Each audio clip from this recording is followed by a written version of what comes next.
I'm Laura Kerosuo, and I'm currently a Statman tenure track investigator at NIDCR. In my lab, we do mostly something that is called basic science.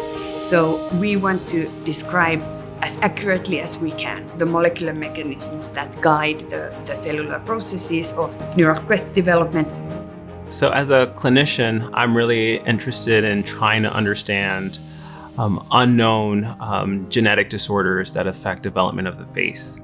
And one of the cell types that commonly is defective in some of these syndromes is the neural crest. The neural crest is an embryonic population of stem cells which forms very early in vertebrate development, and neural crest gives rise to such an important part of the craniofacial skeleton.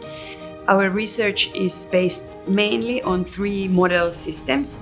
So for our in vivo studies, when we want to look at what actually is happening in a real embryo, we use the chicken embryos, and that's because it's such a great model for early embryo studies.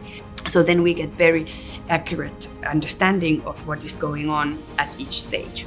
But then we do also use mouse embryos, and which is then the benefits of mouse embryos are that you can do long-term phenotypes. So if something goes wrong in early development, we can then carry on and analyze the embryos much later.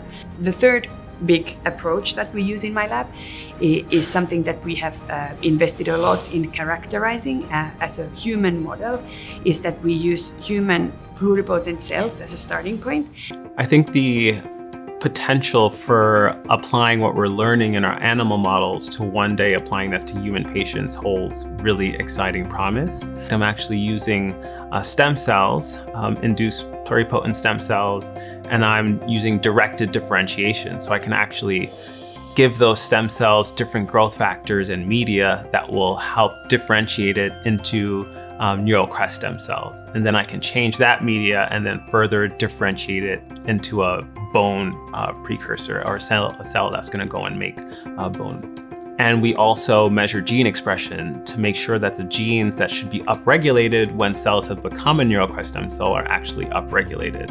And we can, in an unbiased way, target all of them to try to understand which of them play a role in that differentiation of neural crest to different derivatives. We designed a novel method which is based on single cell and single molecule spatial transcriptomics. So we could actually, for the first time, on a single cell level, look at the neural crest cells in the embryo, and we were able to see which cells share a transcriptional profile and what do those cells express, and we were able to see that they are located in a particular place in the embryo surrounded by the neural crest cells that don't have this stem cell capacity. All these different cell types have to signal and communicate to one another in order to ensure normal development of the face. So if we can actually identify specific pathway components that are regulating that differentiation process or impaired, we can either fix those defects or target them through therapeutics. Our part is to provide candidates that potentially can be used for a cure.